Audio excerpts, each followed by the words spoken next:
الشيطان الرجيم بسم الله الرحمن الرحيم مرج البحرين يلتقيان بينهما برزخ لا يبغيان فبأي آلاء ربكما تكذبان يخرج منهما اللؤلؤ والمرجان صدق الله مولانا العظيم وصدق رسوله النبي الكريم الأمين الرؤوف الرحيم الصلاة والسلام عليك يا سيدي يا رسول الله وعلى آلك وأصحابك يا سيدي يا حبيب الله يا حسين ابن علی تیرا زمانہ یاد ہے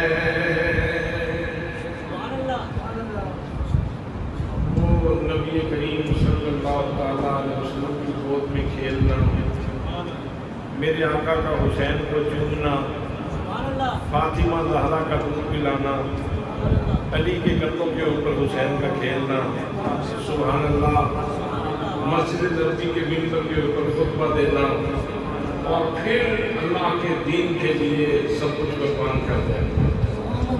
یا حسین ابن علی تیرا زمانہ یاد ہے، چھوڑ کر کربل کو جانا یاد ہے، چھوڑ کر خیمات لا کربل کو جانا یاد ہے، سلام یا حسین، سلام یا حسین، سلام یا حسین، یا حسین ابن علی تیرا زمانہ یاد ہے، نسبت تیری قرآن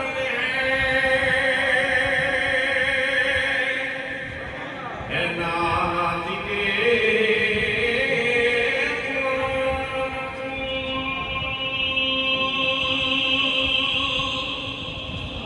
نسبت تیری قرآن ہے نعت کے قرآن چڑھ کے میرے پر تیرا قرآن سنانا یاد ہے، چڑھ کے میرے پر تیرا قرآن سنانا یاد ہے، یا حسین ابن علی تیرا زمانہ یاد ہے، اور پیروں کی برسات میں چھوڑی نہ سید نواز، پیروں کی برسات میں چھوڑی نہ سید نواز، زیر خنجر آپ کا پڑھنا گانا یاد ہے، زیر خنجر آپ کا پڑھنا گانا یاد ہے،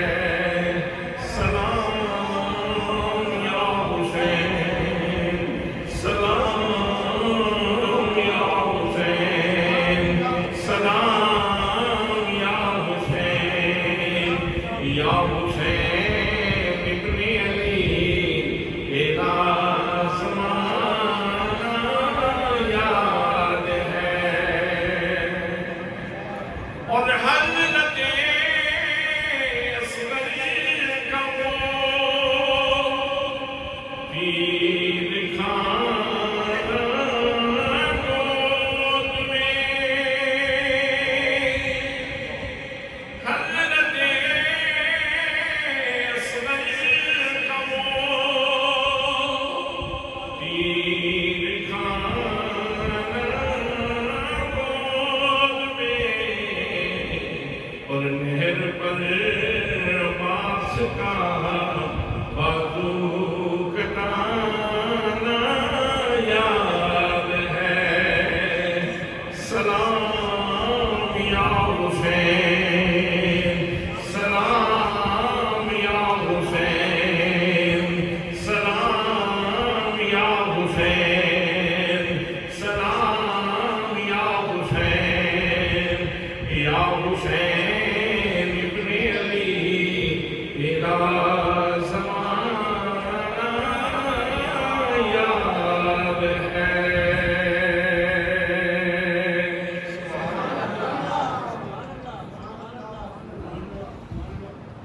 بہت زیادہ عزت و تعظیم و تکریم کے لائق میرے پیارے نبی صلی اللہ علیہ وآلہ وسلم کے پیارے غلاموں، ماہ محرم الحرام کا دوسرا جمعہ ہے اور آج محرم کی 9 تاریخ ہے، کل 10ویں تاریخ ہوگی۔ محرم شریف کے ایام جب آتے ہیں تو امام حسین رضی اللہ تعالیٰ عنہ کو آپ کی یادوں کو اپنے حساب میں لیے ہوئے آتے ہیں، اور جس بندے کو جناب سیدنا امام عالی مقام رضی اللہ تعالیٰ عنہ آپ کا واقعہ یاد ہے یا کچھ نصوص یاد ہیں، وہ افسردہ بھی ہوتا ہے، لیکن وہ ساتھ ہی ساتھ امام حسین کی ذات گرامی پہ فخر بھی کرتا ہے، ناز بھی کرتا ہے کہ میں امام عالی مقام کے پیچھے کھڑا ہونے والا ہوں، میں امام حسین سے پیار کرنے والا ہوں، اور امام حسین سے پیار کرنا دراصل اپنے آپ کو مقام محبوبیت پر لے جانا ہے۔ تو حضرات محترم، امام حسین رضی اللہ تعالیٰ عنہ کی ذات گرامی وہ ہے کہ جن کی تعریف اللہ کا قرآن کر رہا ہے، اور حسین ترین اسلوب میں، حسین ترین انداز میں اللہ کا قرآن ان کی شان بیان کرتا ہے۔ میں نے جو آیات خطبہ میں تلاوت کی ہے سورہ الرحمن کی، جس کو قرآن کی دلہن کہا جاتا ہے، ان آیات کی بہت ساری تفاسیر علماء نے بیان کی ہیں۔ بعض نے یہ بھی کہا کہ مرج البحرین سے مراد بحر اوقیانوس و بحیرہ روم ہے، اور بینہما برزخ لا یبغیان، اس برزخ سے مراد جبلاتر کا مقام ہے، جبل طارق کا، جہاں دونوں دریا باہم ملتے ہیں، اور یخرج منہما اللؤلؤ والمرجان، اس سے مراد یہ دنیا کے مونگے اور موتی ہیں۔ یہ بھی تفسیر کی گئی، اور یہ بھی تفسیر کی گئی کہ یہاں مرج البحرین سے مراد جنتی دریا ہیں، اور یہاں ان کے مونگے اور موتیوں کا ذکر ہو رہا ہے۔ لیکن حضرت سیدنا انس بن مالک رضی اللہ تعالیٰ عنہ جو تفسیر بیان فرماتے ہیں، میں آج آپ کی خدمت میں وہ تفسیر عرض کر رہا ہوں۔ حضرت انس بن مالک رضی اللہ تعالیٰ عنہ فرماتے ہیں کہ مرج البحرین، اللہ نے دو دریا جاری فرمائے۔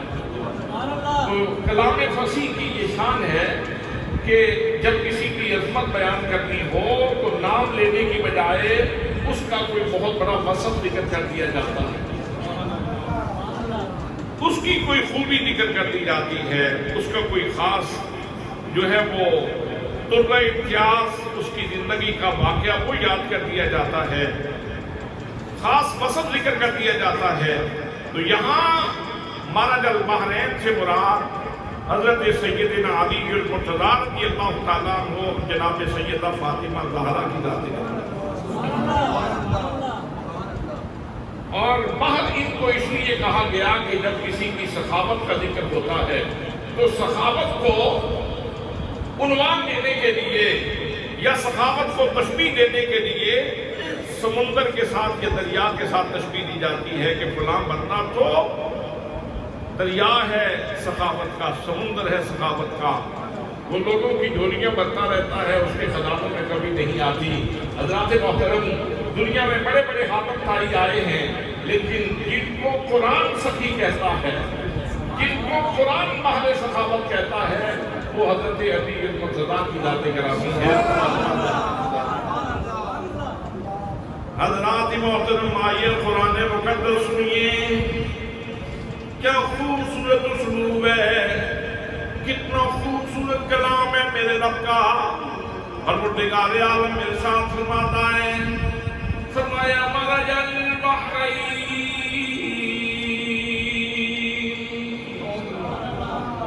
فرمایا لوگوں، جہاں میں نے تمہارے اوپر بہت ساری نعمتیں بخشی ہیں، میں نے تمہیں بہت سارے انعام کیے ہیں، میں نے تمہیں بہت ساری نعمتوں سے نوازا ہے، وہاں ساتھ ہی ساتھ یہ دو نعمتیں بھی یاد رکھو، میں نے سخاوت کے دو دریا جاری کیے ہیں۔ ایک دریا سے مراد جناب سیدنا علی المرتضیٰ ہے، اور دوسرے دریا سے مراد جناب سیدہ فاطمہ زہرا سلام اللہ علیہا ہے۔ حضرات محترم، ادھر دریا کہا جاتا ہے اور ادھر ان کی سخاوت کا ذکر کیا جاتا ہے۔ جب ایک دن مسکین نے آگے سوال کیا تھا، دوسرے دن یتیم نے آگے سوال کیا تھا، اور تیسرے دن میں قیدی نے آگے خیرات مانگی تھی، انہوں نے اپنی پرواہ نہیں کی۔ ہم نے روزہ کھولنا ہے، ہمارے پاس سامان افطاری موجود ہے، ہم خود کیوں نہ روزہ افطار کر لیں۔ جناب علی المرتضیٰ فرماتے ہیں، اپنی خادمہ سے فرمایا جناب فاطمہ زہرا نے، پانی سے روزہ افطار کر لیں گے، مسکین کو خالی نہ بھیجا جائے، یتیم کو خالی نہ بھیجا جائے، قیدی کو خالی نہ بھیجا جائے۔ ادھر سخاوت ہو رہی ہے زمین کے اوپر، ادھر خالق کائنات یہ منظر دیکھ رہا ہے۔ اللہ کریم تحسین فرما رہا ہے، فرمایا وَيُطْعِمُونَ الطَّعَامَ عَلَىٰ حُبِّهِ مِسْكِينًا وَيَتِيمًا وَأَسِيرًا۔ فرمایا ان ہستیوں کی شان کیا ہے جو کبھی مسکین کو نواز رہے ہیں، کبھی یتیم کو نوازتے ہیں، کبھی قیدی کو نوازتے ہیں۔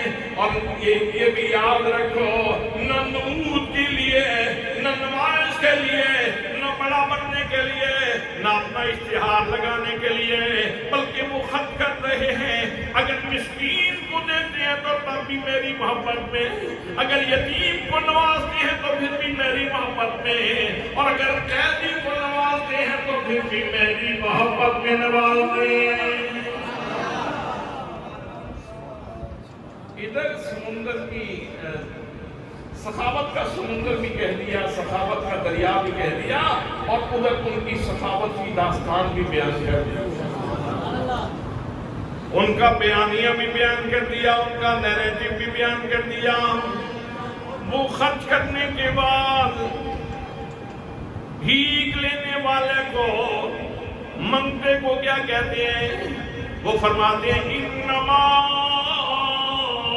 نطعمکم لوجہ اللہ، فرماتے ہیں وہ سائل بھیک لینے والے، ہمارے تن سے خیرات لینے والے، یاد رکھنا شکریہ کے لفظ نہ بولنا، شکریہ کے لفظ نہ بولنا۔ ہم تم سے شکریہ کے لفظ بھی نہیں سننا چاہتے، ہم جو کچھ خرچ کر رہے ہیں اپنے رب کی رضا کے لیے کر رہے ہیں۔ انما نطعمکم لوجہ اللہ لا نريد منکم جزاء ولا شکورا، نہ ہی ہم جزا چاہتے ہیں اور نہ ہی ہم شکریہ کا کلمہ سننا چاہتے ہیں، ہم جو کچھ کرتے ہیں اللہ کی رضا کے لیے۔ حضرات قرآن نے ان کو دریائے سخاوت بھی کہا اور ان کی داستان بھی بیان کر دی.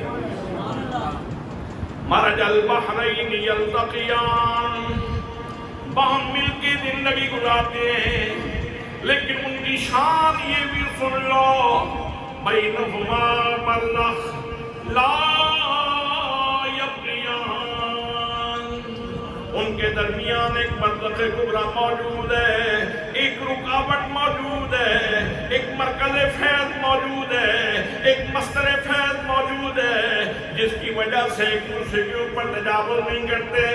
جناب علی المرتضیٰ کی زندگی ہو تو ان کی نظر بھی نبی کریم کی تعلیمات میں رہتی ہے. فاطمہ زہرا کی زندگی ہو تو ان کی نظر بھی نبی کریم صلی اللہ علیہ وسلم کی تعلیمات میں رہتی ہے. اس وجہ سے ایک دوسرے کے اوپر تجاوز نہیں کرتے. اور یہ جو مرکز فیض ہے درمیان میں، یہ محمد مصطفیٰ کی ذات جلال ہے. یہ جو ان کی سخاوت تم دیکھ رہے ہو، علی کے دروازے سے خالی کوئی نہیں جاتا، فاطمہ زہرا کے دروازے سے خالی کوئی نہیں جاتا. یہ جو مکتوم کے جھولیاں بھرتے ہیں، فیض ہے آمنہ کے لال کا، فیضان ہے آمنہ کے لال کا. وہ مرکز فیض ہے ان کے درمیان، وہ مصدر فیض ہے ان کے درمیان. اور پھر آگے ارشاد فرمایا فَبِأَيِّ آلَاءِ رَبِّكُمَا تُكَذِّبَانِ، فرمایا آگرو ہے جن و انس، تم اللہ کی کون کون سی نعمت کی ناقدری کرو گے، اللہ کی کون کون سی نعمت کو جھٹلاؤ گے. گویا قرآن کہہ رہا ہے علی المرتضیٰ اللہ کی نعمت ہے، ان کی قدر کرو. فاطمہ زہرا اللہ کی نعمت ہے، ان کی قدر کرو. اور محمد مصطفیٰ تو اصل اصول ہے ساری نعمتوں کے، ساری نعمتوں کی جب محمد مصطفیٰ ہے، ان کی بھی قدر کرو. اور پھر آگے ارشاد فرمایا یخرج منہ اللؤلؤ والمرجان، یہ دو دریا ایسے ہیں کہ جن سے لؤلؤ نکلتا ہے، مرجان نکلتا ہے. مفسرین فرماتے ہیں، جناب حضرت انس بن مالک رضی اللہ تعالیٰ عنہ فرماتے ہیں، لؤلؤ سے مراد امام حسن ہے اور مرجان سے مراد امام حسین کی ذات گرامی ہے. اہل لغت کہتے ہیں لؤلؤ بڑے موتی کو کہا جاتا ہے اور مرجان چھوٹے موتی کو کہا جاتا ہے. حضرات محترم قرآن کہتا ہے ایک لؤلؤ ہے، دوسرا مرجان ہے. اور جب یہ حسنین پیدا ہوتے ہیں، نبی مقدم صلی اللہ علیہ وسلم نے دونوں بھائیوں کے نام رکھے. ایک کا نام حسن رکھا ہے اور دوسرے کا نام حسین رکھا ہے.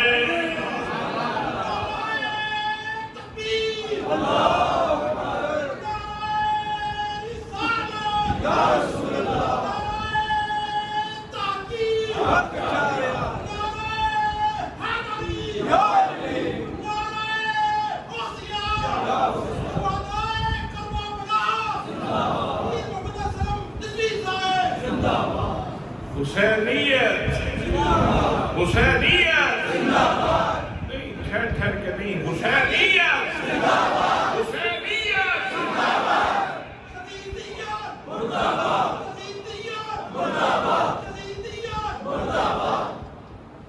میرے دوستوں، میرے بھائیوں، قرآن کہتا ہے بڑا موتی، نبی کریم تشریف فرماتے ہیں حسن ہے.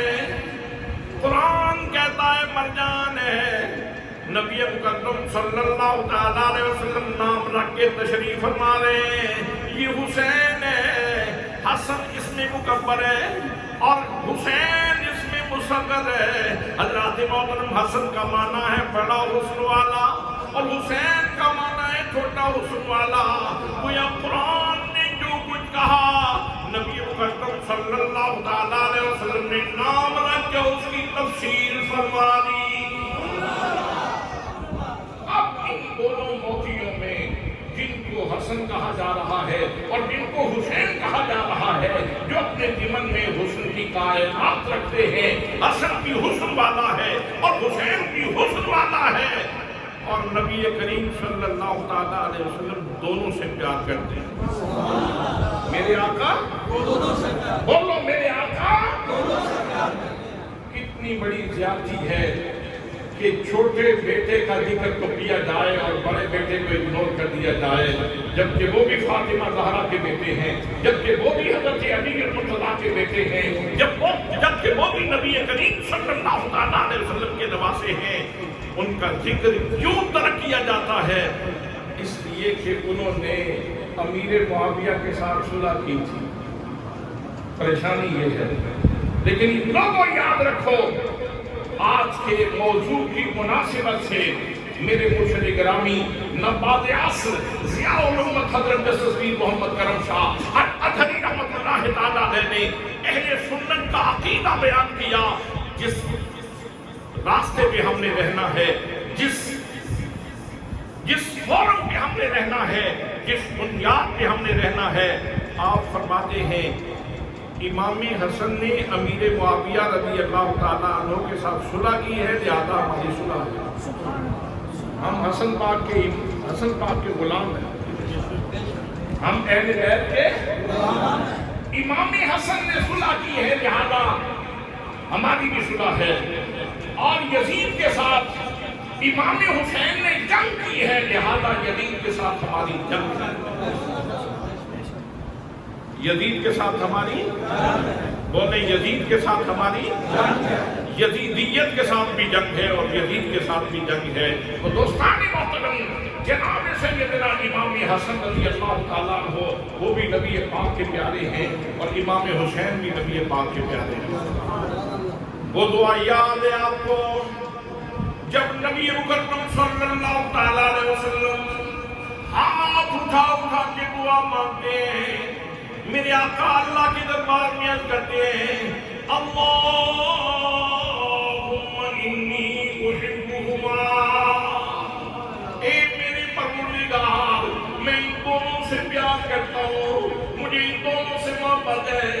وَأَحِبَّهُمَا، یا اللہ مجھے ان سے پیار فرما. وَأَحِبَّ مَن يُحِبُّهُمَا، یا اللہ میں تیرے دربار میں سوال کرتا ہوں جو میرے حسن سے، جو میرے حسین سے پیار کرے، یا اللہ تو بھی اس بندے سے پیار فرما.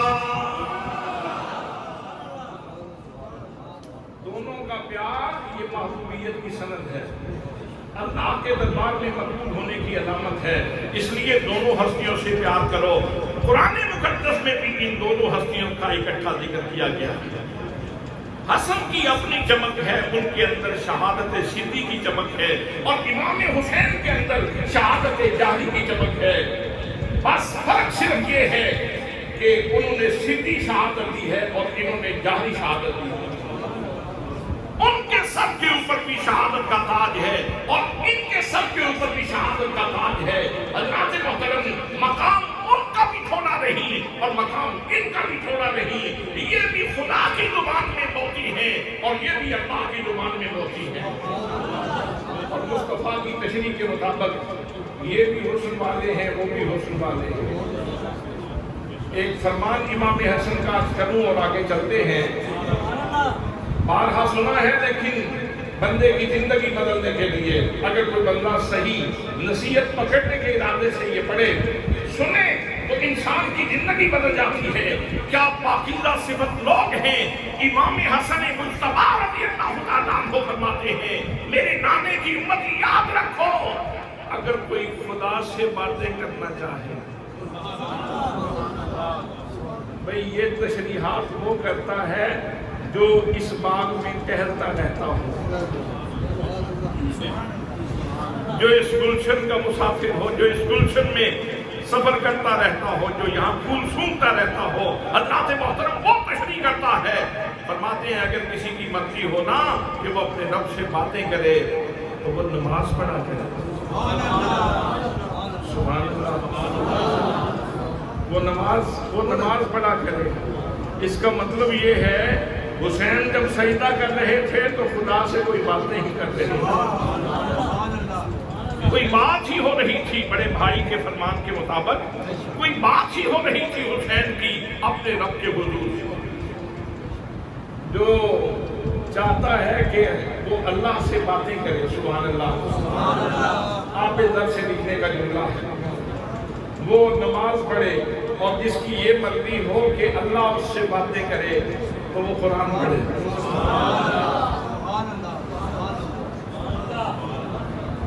حضرات محترم، اگر یہی فرمان امام حسن کا لے لو اور اس فرمان کو لے کے کربلا کے میدان میں نکلو تو جناب سیدنا امام حسین رضی اللہ تعالیٰ عنہ دو ہی تو نقطوں کے درمیان زندگی چل رہی تھی۔ حضرات محترم، کبھی نماز پڑھ رہے ہیں اور کبھی قرآن پڑھ رہے ہیں۔ تو پھر میں یہ کہہ سکتا ہوں کہ کبھی رب ان سے بات کر رہا تھا، کبھی حسین رب سے بات کر رہے تھے، کبھی رب حسین سے باتیں کر رہا تھا اور کبھی حسین اپنے رب سے بات کر رہے تھے۔ حضرات محترم، یہ ان کی زندگی کا حسن ہے۔ اور امام علی مقام امام حسین رضی اللہ تعالیٰ عنہ، آپ کی زندگی کا حسن دیکھنا چاہتے ہو تو قرآن کہتا ہے، فرمایا وَلَنَبْلُوَنَّكُمْ بِشَيْءٍ مِّنَ الْخَوْفِ وَالْجُوعِ وَنَقْصٍ مِّنَ الْأَمْوَالِ وَالْأَنفُسِ وَالثَّمَرَاتِ وَبَشِّرِ الصَّابِرِينَ۔ اللہ کریم اپنے بندوں سے مخاطب ہو کے فرماتا ہے، فرمایا میرے بندوں، میرے نبی کا کلمہ پڑھنے والوں، ہم یقیناً ضرور تمہیں آزمائیں گے، ہم امتحان لیں گے، بشیء کسی چیز کے ساتھ، من الخوف خوف دے کے بھی آزمائیں گے، والجوع بھوک دے کے بھی آزمائیں گے، ونقص من الاموال مالوں میں کمی کر کے بھی آزمائیں گے، والانفس جانوں میں کمی کر کے بھی آزمائیں گے، والثمرات پھلوں میں کمی کر کے بھی آزمائیں گے۔ حضرات محترم، ادھر قرآن کہہ رہا ہے آزمائیں گے۔ حسین نے جب قرآن کا یہ جملہ سنا، حسین نے کربلا کی تپتی ریت کے اوپر سینہ کھول کے رکھ دیا، اور میرے پروردگار، میرے اللہ، آزمانا تیرا کام ہے، امتحان دینا میں حسین کا کام ہے۔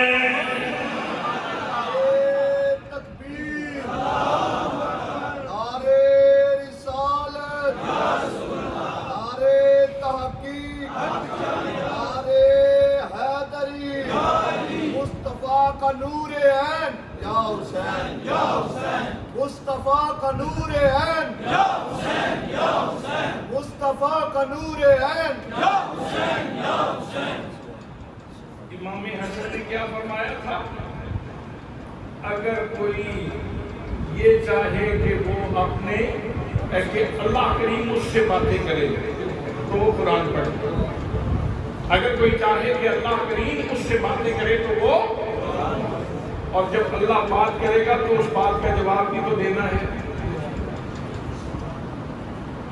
تو حسین کریم سے جب اللہ نے یہ بات کی، اور یہ یاد رکھنا کہ قرآن کا ہر حکم تمام مومنین کو مخاطب ہے، اس میں سب لوگ مخاطب ہیں، لیکن اس کے اوپر تعمیل اپنے اپنے درجے کی ہوتی ہے۔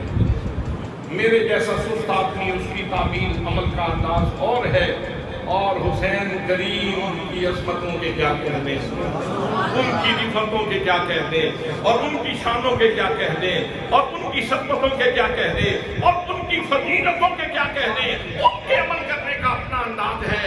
قرآن نے کہا ہم آزمائیں گے، اللہ فرماتا ہے ہم آزمائیں گے، ایک طریقے سے، دوسرے طریقے سے، تیسرے طریقے سے، چوتھے طریقے سے، پانچویں طریقے سے ساری صورتیں بیان کر دی۔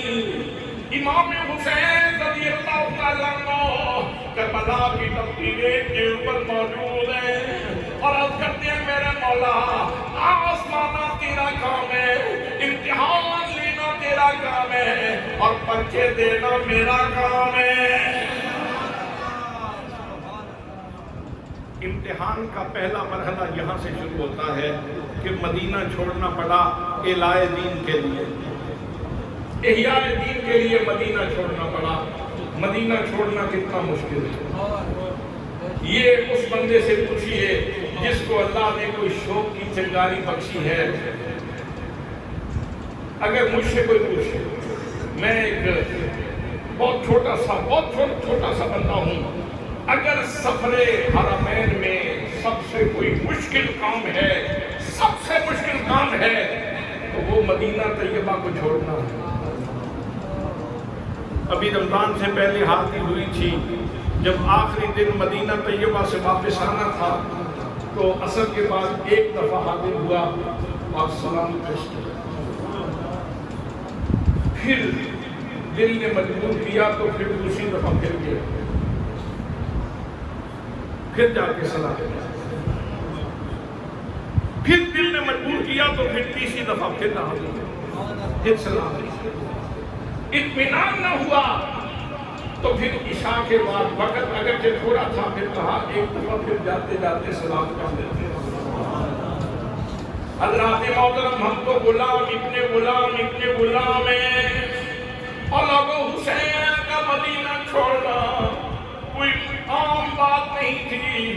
حسین کے لیے مدینہ وہ مدینہ ہے جس مدینے میں حسین نبی کریم صلی اللہ علیہ وسلم کی انگلی پکڑ کے چلا کرتے تھے، جہاں حسین نبی پاک صلی اللہ علیہ وسلم کے سینے میں کھیلا کرتے تھے، جہاں حسین نبی کریم صلی اللہ علیہ وسلم کی ذات گرامی سے قرآن سنا کرتے تھے، جہاں حسین جناب نبی کریم صلی اللہ علیہ وسلم کے قدموں میں کھیلا کرتے تھے۔ حضرات محترم، یہی وہ مدینہ ہے جہاں میرے آقا کریم صلی اللہ علیہ وسلم نماز پڑھتے حسین آ گئے، نبی کریم صلی اللہ علیہ وسلم کی پیٹھ پہ چڑھ گئے۔ اب میرے آقا کریم صلی اللہ علیہ وسلم نے سجدے کو لمبا کر دیا۔ یار میری نماز نہیں ہے، میری نماز کی بات نہیں، آپ کی نماز کی بات نہیں ہے، کسی مفتی کی نماز نہیں، کسی عالم کی نماز نہیں، کسی محقق کی نماز نہیں، کسی مدقق کی نماز نہیں، کسی غوث کی نماز نہیں، کسی قطب کی نماز نہیں، کسی ابدال کی نماز نہیں، کسی صحابی کی نماز نہیں، حضرات محترم نبیوں کے امام کی نماز ہے۔ جو قلبی لنک، جو قلبی واسطہ اللہ کی ذات کے ساتھ نبی کریم صلی اللہ علیہ وسلم کا ہے، ایسا کسی کا ہو سکتا ہے؟ یہ صرف کسی اور کو نصیب ہو سکتا ہے کہ محمد مصطفیٰ صلی اللہ علیہ وسلم اللہ کے دربار میں کھڑے ہوں، اللہ کے دربار میں سجدہ کر رہے ہوں، تو ان کی کیفیت کیا ہوتی ہے؟ اب یہاں سے حسین کی شان کا اندازہ کرو کہ کتنا حسین کا لاد عزیز ہے، حسین کا ناز کتنا عزیز ہے۔ نبی مقدم صلی اللہ علیہ وسلم نے سجدے کو طول دے دیا، جتنی دیر تک امام حسین رضی اللہ تعالیٰ کو نبی مقدم صلی اللہ علیہ وسلم کی پیٹھ سے اترے نہیں، اتنی دیر تک میرے آقا نے سجدہ جاری رکھا۔ حسین نے کہا نانا جی ایک سجدہ آپ نے میرے لیے کیا ہے، نانا جی وقت آئے گا جب آپ کے دین پہ مصیبت آئے گی، جب آپ کے دین کے لیے مصائب آئیں گے، جب آپ کے دین کو پامال کرنے کی کوشش کی جائے گی، جب اسلام کی تعلیمات کو مجروح کیا جائے گا، نانا جی میں ایسی نماز پڑھوں گا، ایسا سجدہ کروں گا کہ اس سجدے میں دین کی بقا ہوگی۔ اور جن کو راز سمجھ آ گیا، جن کو یہ بات سمجھ آ گئی، وہ کہیں گے شاست حسین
کہنے میں لذت نہیں آ رہی کیا؟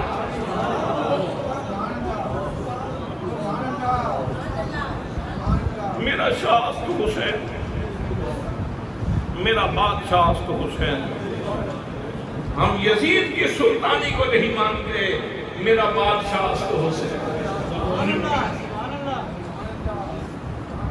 تو یہ تو نجات کا سامان ہے بھائی، میں مجبور نہیں کر رہا، پڑھ لو میرے ساتھ ساتھ، قسمت کی بات ہے، پڑھ لو میرے ساتھ ساتھ۔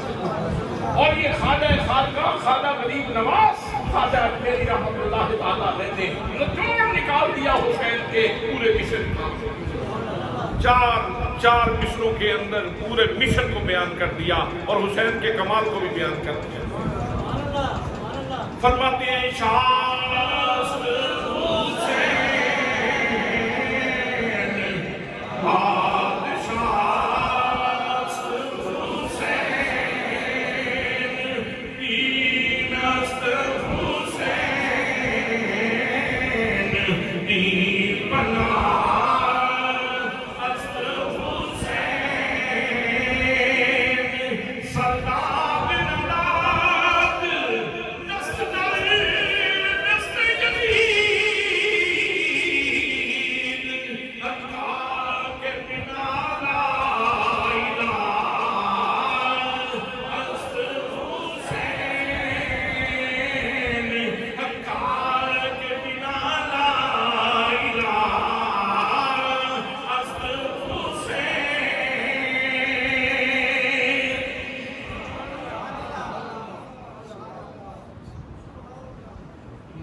چھوڑنا پڑتا ہے دین کے لیے تو چھوڑ سکتا ہوں، مکہ شریف میں آئے، مکہ بھی چھوڑنا پڑتا ہے دین کے لیے تو چھوڑنے کے لیے تیار ہوں۔ شیعان کوفہ کے جیتنے آئے تھے کہ امام عالی مقام ہم آپ کے نیاز مند ہیں، ہم آپ کے متبع ہیں، ہم آپ کے محب ہیں، ہم پیار کرنے والے ہیں۔ تاریخ طبری اور دیگر تاریخ کی کتابوں کے اندر یہ بات موجود ہے کہ سینکڑوں خطوط لکھے ان لوگوں نے، اور امام عالی مقام کو کہا کہ اگر میدان محشر میں ہم سے پوچھ دیا گیا کہ یزید کے پیچھے کیوں چلے تھے تو ہم سارا قصور آپ کا گردانیں گے اور انگلی آپ کی طرف کر دیں گے، تو پھر جواب آپ کو دینا پڑے گا۔ امام عالی مقام رضی اللہ تعالیٰ عنہ اب اس بات کے آگے ایک ہی سلسلہ ہو سکتا تھا کہ اب ان لوگوں کی جا کے دستگیری فرماتے اور دین کا احیا فرماتے اور ان کو دین کی طرف قائم رہنے کی دعوت دیتے۔ اب دعوت کا ایک طریقہ تو یہ تھا کہ ان کو درس قرآن دیتے اور وہ موقع تو انہوں نے آنے ہی نہیں دیا۔ اگر وہاں امن ہوتا تو پھر وہاں درس قرآن و حدیث ہوتا، وہاں دین سکھایا جاتا، ان کو تعلیمات دینی دی جاتی، لیکن وہ تو پھر بدل گئے۔ حضرات محترم آمدن برسر مطلب امام عالی مقام نے دین کے لیے مدینہ چھوڑا، مکہ چھوڑا، کربلا میں پہنچے۔ 2 محرم کو کربلا میں پہنچتے ہیں اور 7 محرم کو پانی بند ہے۔ آزمائشوں کا سلسلہ تو مدینے سے چلے تھے تو شروع ہو چکا تھا، اور یہاں پھر جیسے جیسے وقت گزرتا جا رہا ہے تو مشکلات میں اضافہ۔ اب اس سے بڑی تکلیف دہ بات اور کیا ہوگی کہ شہزادہ علی اصغر پانی نہیں پی سکتے۔ آپ کا بچہ ہو چھوٹا سا 6 ماہ کا اور کوئی ڈاکٹر کسی کا علاج کارگر نہ ہو رہا ہو تو ماں کے اوپر کیا بیتتی ہے اور باپ کے اوپر کیا گزرتی ہے۔ حضرات محترم جناب سیدنا امام علی مقام رضی اللہ تعالیٰ کو 7 محرم کو پانی بند ہے۔ میرے دوستوں، میرے بھائیوں، جناب سیدنا امام علی مقام رضی اللہ تعالیٰ عنہ یہاں مجبور مال کیوں ہو گئے، یہاں زبان کیوں نہیں کھولی؟ کوئی ایک موقع بھی ہمیں ایسا نظر نہیں آتا مشکل ترین لمحے میں اپنے رب کی بارگاہ میں عرض کی ہو یا اللہ میرے بیٹے کو پانی کی ضرورت ہے، یا اللہ میری بیٹی پیاسی ہے، یا اللہ میرا خاندان پیاسا ہے۔ امام حسین رضی اللہ تعالیٰ عنہ آپ نے کسی ایک موقع پہ بھی ایسی دعا نہیں کی۔ حضرات محترم وجہ یہ تھی کہ حسین کوئی عام بندہ نہیں تھا، حسین کوئی دنیا کی لائبریریاں کھنگالنے والا عالم نہیں تھا، بلکہ حسین تو امت مصطفیٰ کا وہ عالم تھا جو لوح محفوظ کی تحریروں کو پڑھنے والا تھا۔ وگرنہ اگر امام عالی مقام ہاتھ اٹھا دیتے تو میرا یقین ہے کہ نہر فرات تو نہر فرات ہے، زمین اپنے سینے کا سارا پانی میں جوڑ کے نگرانے کے طور پہ امام حسین کی خدمت میں پیش کرتے ہیں۔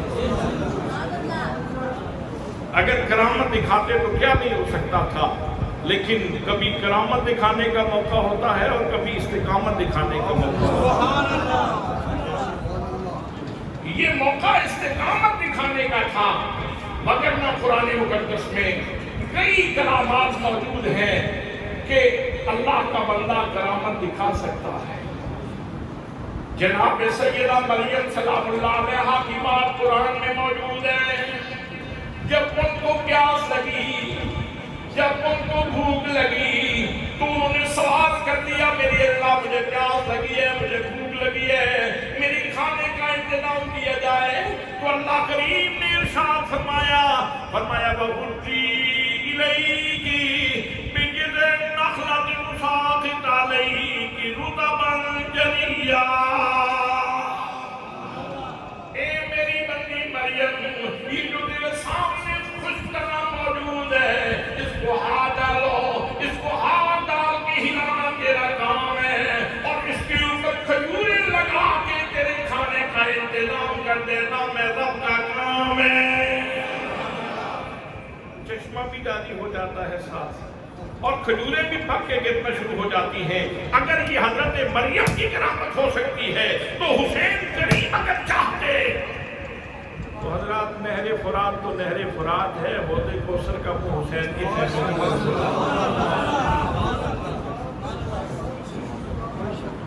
لیکن مقصود یہ تھا، تو نے لکھا ہے سر تسلیم خم ہے جو مزاج یار میں۔ سبحان اللہ، سبحان اللہ۔ اس پہ کوئی بندہ غلط فہمی کا شکار نہ ہو جائے۔ اور حسین کے بیٹے کی شان یہ ہے، حسین کے بیٹے کی شان یہ ہے، نظر تو الہ بلاد اللہ جمان کا خطرت علی حکم انتصابی، میں اللہ کے سارے شہروں کو اس طرح دیکھ رہا ہوں اس طرح ہاتھ میں رائی کا دانہ ہوتا ہے۔ اگر غوثے کی لانے کی یہ شان ہے، اگر حسین کے بیٹے کی یہ شان ہے تو امام حسین کی شان کیا ہوگی؟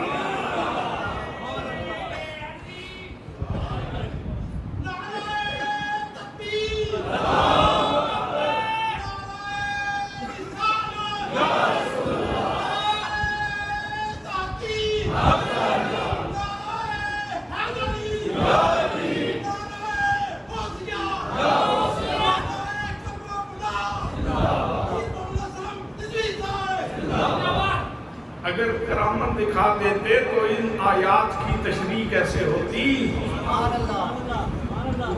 ادیب رائے پوری نے کیا خوبصورت بات لکھی اور اشاعت کے مزاج کے بالکل مطابق ہے، سنیے ذرا۔ وہ فرماتے ہیں آیا نہ ہو گئی اس طرح حسن و شباب ریت بن، آیا نہ ہو گئی اس طرح حسن و شباب ریت بن، گلشن فاطمہ کے تھے سارے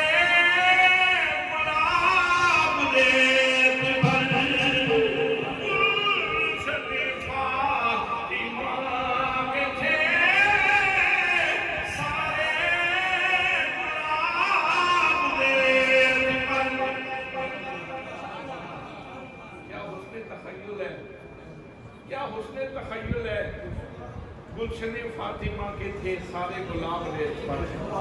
اگلا جملہ سنیے، پیاسا حسین کو کبو اتنا تو بے ادب نہیں، لم سے لبے حسین کو، لم سے لبے حسین کو ترسا ہے آپ دیکھ پر، لم سے لبے حسین کو ترسا ہے آپ دیکھ پر۔ نہر فرات کا پانی گزرتے ہوئے حسین سے کہہ رہا تھا، تقدیر کی زنجیروں میں جکڑا ہوا ہوں، حسین بول کرامت دکھا، میں دوڑ کے تیرے قدموں میں آؤں۔ پانی ترستا ہوا گزر گیا، حسین کرامت دکھا، میں تیرے لبوں کو آ کے چوم لوں، میں تیری خدمت میں آ جاؤں۔ حسین تو سلطان کونین کا شہزادہ ہے، تو زبان ہلا دے گا، میری قسمت سمجھ جائے گی، میں تیری زبان تک پہنچ جاؤں گا، میری خدمت تیری بارگاہ میں پیش ہو جائے گی۔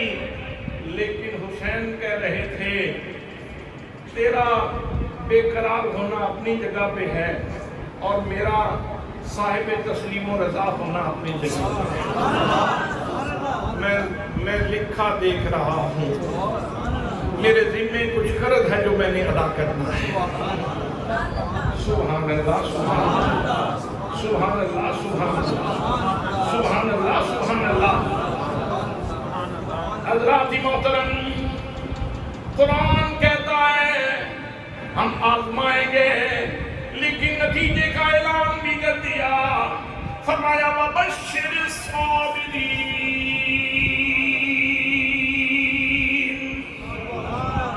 فرمایا اور لوگوں، ہر طرح کے لوگ موجود ہوں گے، صبر کرنے والے بھی، بے صبریاں کرنے والے بھی، لیکن خوشخبری اس کے لیے جو صبر کرنے والا ہے، جو صبر کرنے والا ہے۔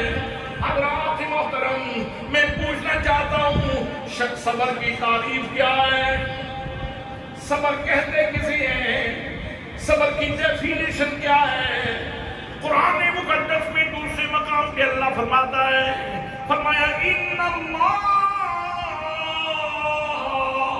مع الصابرین،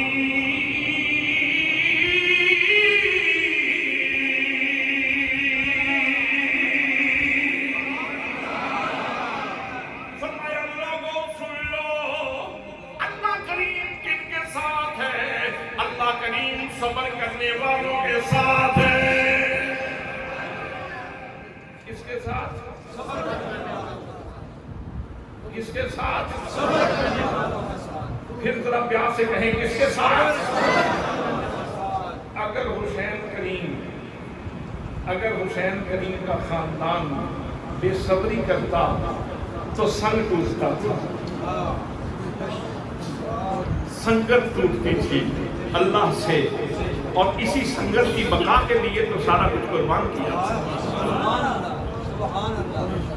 اسی سنگت کی بقا کے لیے تو سارا کچھ قربان کیا تھا، وگرنہ علی اکبر جیسا بیٹا دینا کوئی آسان کام ہے، اونو محمد جیسے بھانجے دینا کوئی آسان کام ہے؟ معصوم علی اصغر کے گلے سے خون کا فوارہ نکلے اور پانی خون ہاتھ میں لے کے آسمان کی طرف پھینک کے یہ کہنا، مولا جیسے تو راضی ہے میں ایسے راضی ہوں، یہ کوئی آسان کام تو نہیں ہے۔ تو حسین نے یہ جتنی قربانیاں دی ہیں، یہ اس سنگت کی بقا کے لیے دی ہیں کہ اللہ صبر کرنے والوں کے، پھر کہیں اللہ صبر کرنے والوں کے، اللہ صبر کرنے والوں کے، اللہ صبر کرنے والوں کے۔ اس لیے تم بھی صبر کرنے والوں کے ساتھ رہنا، صبر کرنے والوں کے ساتھ رہنا، لوگوں صبر کرنے والوں کے ساتھ رہنا۔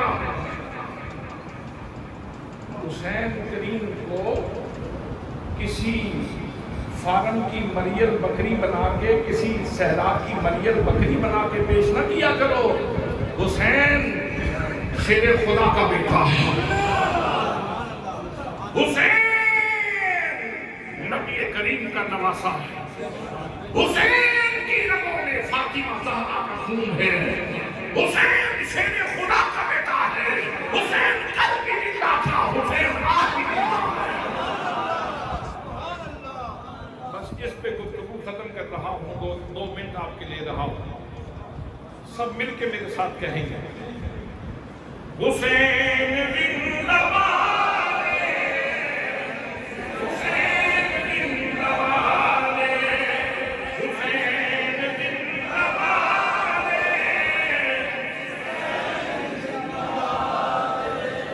اگر آپ کے بازو میں کوئی تکلیف نہیں، اگر آپ کے ہاتھ سلامت ہے، بازو میں کوئی تکلیف نہیں، تو ذرا آج ہاتھ کھڑا کر کے کہتے ہیں حسین